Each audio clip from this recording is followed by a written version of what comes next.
Tony tenía como ideas muy claras, muy breves, pero muy profundas, ¿entendés? O sea, vos, la manera de abordar al proyecto y la manera en que se desarrollaban esos proyectos, lo podíamos proponer nosotros. Una, la arquitectura de referencias, que se hablaba mucho de referencias, digamos que después los relevamientos, si querés, son una estructura pedagógica que recoge el tema de las referencias, que eran muy muy importantes y que eran las referencias de lo que uno tenía a su alrededor, que era esta cosa de que uno no se copiaba de Stirling o no se copiaba de, ya no sé quiénes uno se copiaba, sino que se tenía que mirar lo que estaba alrededor de uno, que no era mirar las revistas, sino que era mirar la realidad de uno. A lo mejor hubo otros arquitectos antes que Tony que dijeron hay que mirar el barrio de los Andes, pero para mí esa era una de las cosas que uno veía, iba al pasaje de La Paz, iba al barrio de los Andes, y esas cosas, los Perales, incluso los Perales porque era del barrio de Tony, que esas cosas de golpe, yo creo que Tony abrió esa puerta, esa gran ventana, si querés, a la arquitectura de acá. Y la otra es la arquitectura como una disciplina cultural. A mí lo que más me gustó, lo que siempre acordé y lo que me parecía que estaba muy bien encarado, era el tema de que la arquitectura era algo que se podía aprender y que no necesariamente tenías que ser un superdotado, un testa, un genio, un gran artista para ser un buen arquitecto, que simplemente la arquitectura se podía aprender y era cuestión de esfuerzo y trabajo, y que eso se lograba a partir del conocimiento y del aprendizaje y del estudio de los proyectos y de la realidad construida, de las ciudades, de todos los ejemplos que se iban desarrollando y transformando, y que a partir de eso, en la medida que uno fuera más culto, tuviera más cultura general, más cultura aplicada a la arquitectura, que no necesariamente eran los grandes autores, sino era justamente la gran masa construida, ahí entra el concepto de tipología también, pero ahí es donde uno enseñaba contento y sabiendo que vos podías tener alumnos que iban a entender eso y que iban a ser buenos proyectistas, solamente en la medida en que fueran más conocedores, más estudiosos, y que pudieran aplicar bien ese conocimiento sin necesidad de hacer grandes gestos o grandes cosas. Tony tenía muy clara como una metodología de diseño y eso es lo que empezó a aplicar en su taller. Y la verdad es que lo que yo me acuerdo siempre, bueno, es esto, ¿no? Primero, la importancia del relevamiento y de la apreciación de la arquitectura que te rodea, que podía ser anónimo, o sea, no solo había que buscar, a ver todo lo que hizo Le Corbusier o diferentes arquitectos famosos, bueno, sobre todo se daban muchos arquitectos argentinos en la cátedra, y empezabas a valorar lo que había acá, y lo que había en tu barrio, ¿no? Y la verdad que eso tratamos de transmitirlo también en el taller.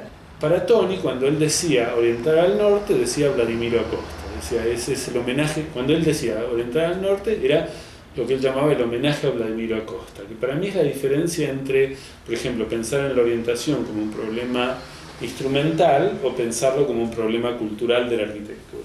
Para mí, una de las cosas que más rescato, y que siempre lo he dicho, es esa idea, y en eso siempre apoyé, de que cualquiera podía tener una buena nota, cualquiera podía ser buen alumno, cualquiera podía hacer un buen proyecto en la medida que trabajara, se pusiera a estudiar, y no necesariamente por su brillo o su calidad como artista.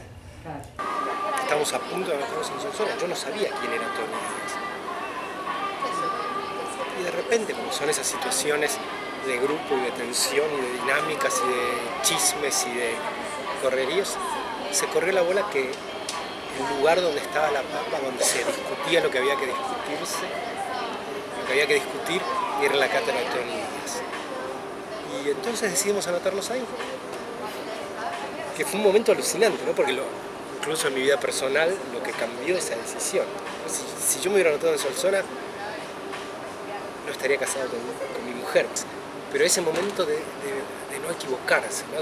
Primero la pasión de encontrar un lugar, ¿no? Esa sed que teníamos de encontrar el lugar como si fuera la decisión más importante de tu vida, en qué cátedra vas a estudiar. Entonces no equivocarnos, si no íbamos a perder la oportunidad de entender lo que era la arquitectura. Y ahí apareció eso y nos anotamos en la cátedra de Tony. Una charla donde estaba Tony, era un panel, no era que presentara el taller él en esa oportunidad, pero de alguna manera entendíamos que Tony podía ser uno de los profesores interesantes que abrieron una cátedra al año siguiente. Y así fue. En ese año se hizo una serie importante de presentaciones de cátedras nuevas que iban a empezar. Hicimos ese primer año que fue, no sé si decir extraordinario, pero sentíamos que realmente habíamos empezado propiamente la carrera de arquitectura. Un cierto homenaje al dibujo, lo recuerdo, porque tenías que producir algo muy rápido y tenía mucho valor una idea y cómo la representabas. Entonces, yo hice un collage con algo de los... claro, supongo que eso lo había visto en alguna teórica, una primera teórica, con los primeros dibujos de los mapas de Buenos Aires y de los fuertes y de las murallas, y todos esos temas que a Tony le encantaba. Se ve que yo pesqué muy rapidito y me acuerdo que era muy lindo producir un collage. Era un collage de mis propios dibujos. O sea, yo dibujaba partes, tal vez había dibujado una muralla y había dibujado este fuerte, y si corté algo de algún dibujo no recuerdo, pero si había algo pegado de un dibujo que yo no había hecho, era mezclado con dibujos propios. Sí, se relevaban, se dibujaban, pero más bien como estudio y como para construir un material, pero no es que uno copiaba el edificio, sino que uno de alguna manera lo reinterpretaba y en ese sentido lo usaba como referente, que había una distancia. Entonces siempre era como que el edificio estaba medio flotando y uno lo miraba en forma permanente, pero no es que lo copiabas, sino que lo reinterpretabas, lo tomabas, lo actualizabas de alguna manera con lo que estabas produciendo vos o con las necesidades que había, digamos, en ese sentido. No era una copia directa. En esos años lo que más me interesó, creo que paralelamente, porque muy enseguida empecé a trabajar en el estudio, fue copiarme de la arquitectura anónima, de la arquitectura sin arquitecto, de la arquitectura de la calle, de los tipos de las... hicimos un proyecto en el Tigre y lo más lindo era copiarse de las casas anónimas del Tigre, que son hermosas, que a todo el mundo le gusta, y que eso era, si yo puedo dibujar una de esas casas y a partir de eso hacer un proyecto, esto es un dato concreto, uno de los primeros proyectos fue un centro de recreación en el Tigre y era como un regalo, porque tenías ahí todo el material. En lo de Tony era más sistemático en el sentido de que se tomó un edificio, se estudiaba ese edificio, se redibujaba exhaustivamente ese edificio con determinadas complejidades a medida que iba avanzando según el nivel, y se estudiaba la planta del edificio como tal y se lo ponía en un rango tipológico a dónde pertenecía eso. Y a mí eso me parece interesantísimo. El primer año decías edificios simples, el segundo año combinación de edificios simples, el tercer año edificios complejos, el cuarto año combinación de edificios complejos. El sistema tenía 4 o 5 de esas normas muy precisas, que son normas que hoy las miramos, son muy genéricas. La verdad es que funcionan muy bien en ese sentido, porque hay muchas opciones de considerar una cosa un edificio simple y pareciera una progresión que permita ver problemas arquitectónicos más abstracta que la que habitualmente usamos de programas de uso. Mira, eran fantásticas las teóricas de Tony, Tony estaba muy presente en la cátedra, no solo para corregir con sus teóricas, que había muchas, eran bastante seguidas, y eran generales, tampoco era una cosa de que había para cada diseño un tema en especial o tratase diferente. Él hablaba de temas generales, cosa que también me parece muy bien, porque no es que eso implicaba no pensar que en diseño 1 se ven cosas de diseño 1 que no puede directamente escuchar o ver cosas que se ven en diseño 3. O sea, había temas generales que ya por ahí sí uno de diseño 3 lo iba a tomar de diferente manera. Sí, yo creo que el trabajar con referencias o trabajar con ejemplos, con los relevamientos, el saber que uno como arquitecto se vive copiando en el sentido positivo, en el sentido de que uno no inventa las cosas de un día para el otro, en el sentido de que se toma toda la experiencia anterior de la historia, de la historia reciente, la historia más antigua, lo que fuera, y que eso es lo que uno tiene que tomar, moldear, y que nuestra participación son pequeñas transgresiones a eso, permite proyectar con más, con menos, estar menos cohibido para proyectar, es más suelto en el sentido de que uno sabe que tiene una referencia sobre la que puede actuar y decir, bueno, voy a hacer algo de este tipo, tengo tal o cual proyecto que me interesó, y después la habilidad me parece que de los buenos proyectistas es tener mayor cantidad de referencias, entrelazarlas, mezclarlas, tomar una cosa de otra, transgredir, bueno, y entender cuáles son las cosas importantes y cuáles son las accesorias. Tony estaba muy en contra de la arquitectura de muñeca, que la arquitectura no se hacía con la muñeca, se hacía con una serie de argumentos, por decir que de nuevo viene con esta cosa cultural. Pero él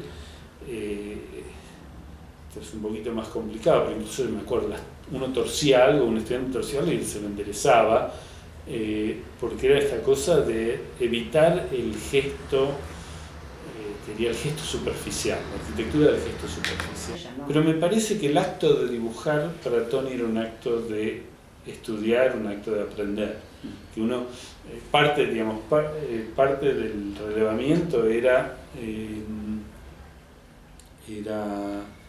medir, digamos, pero en cierto sentido el dibujo era una manera de entender lo que estabas, y entenderlo de una manera particular, que era, por ejemplo, el uso de las axonométricas. Yo creo que lo fundamental del taller de Tony era que tenía una metodología, cosa que en ese recorrido que yo pude hacer por otros dos talleres, eso no existía. Yo creo que no existía en la facultad en general, de la manera en que lo hacía Tony, porque también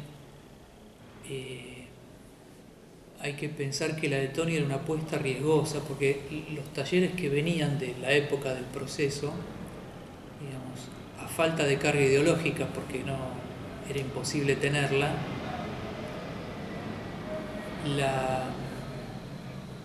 la ideología era la metodología. El taller de Tony era relevamiento, proyecto, teoría. Ese trío, esa terna, yo creo que habría que repasar nuevamente, pero no era algo que estuviera presente en ningún otro taller de ese momento, en ninguno de los 3 turnos de la facultad. Me parece que Tony, como intelectual y persona inteligente, no le pasó por alto ese problema y lo enfrentó en forma directa y le funcionó increíblemente bien. Y lo que tuvieron, aparte, que transmitieron un montón de conocimiento a mucha gente, formaron a mucha gente de una manera como en pocos lugares y en pocas cátedras se ha formado tanta gente de manera bastante sólida, a mi manera de entender. O sea, yo en ese sentido es absolutamente positivo mi experiencia, no solo personal, o de toda la gente que veo que se ha desarrollado increíblemente bien habiéndose formado ahí.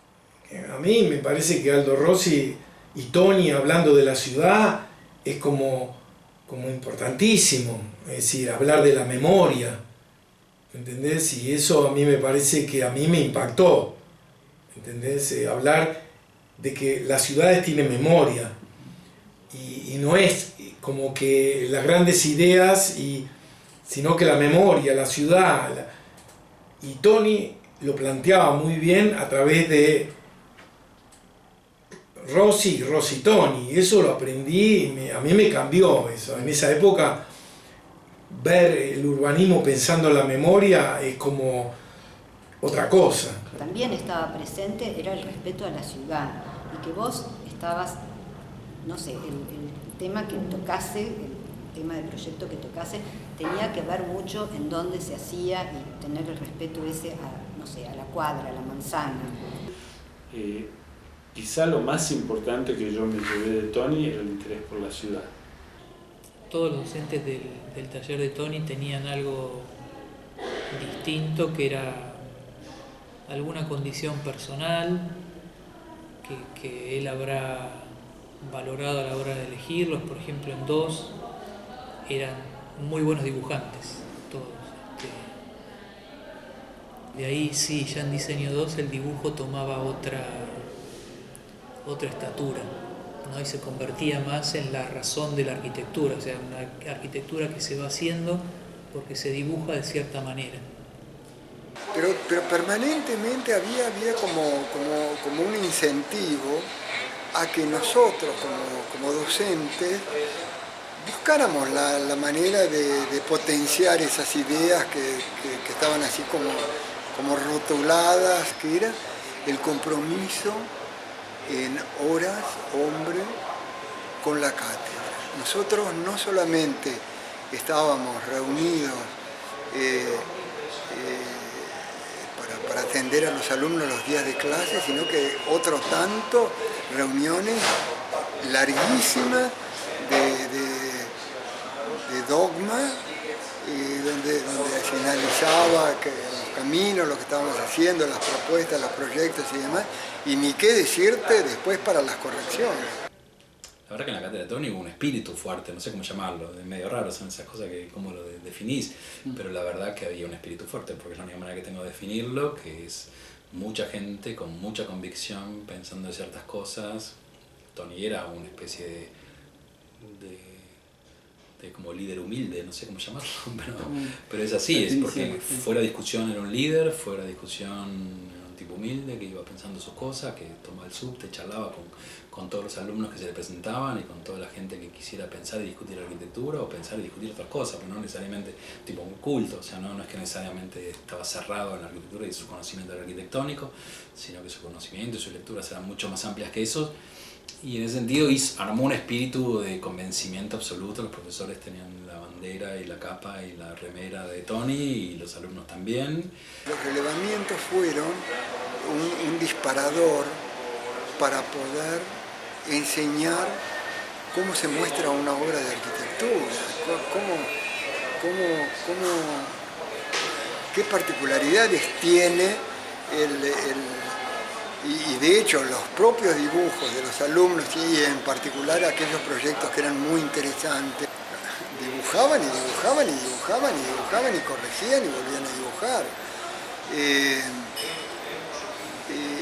Eso fue un aporte muy bueno que Diseño 1 hizo a la cátedra. Lo tipológico te daba la pauta, eran los partidos, no había ningún problema de contar los partidos.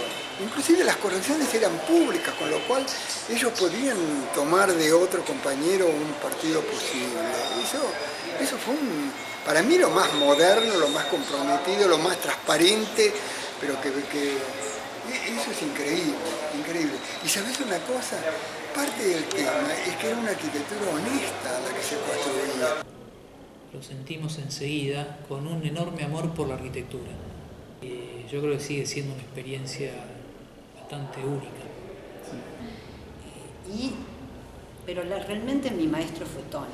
El haber estado en esa pelea, en ese desafío diario, en esa comunión con los alumnos, el compromiso y el entendimiento y el respeto y después nos fuimos. Y entonces, bueno, de lejos te queda como algo melancólico, pero no lo digo melancólico desde el punto de vista de un una memoria, lo digo activamente, en realidad deberíamos encontrar la manera de hacer una experiencia donde podamos volver a tener alumnos y poderles volcar todo esto ya de vuelta, ¿no?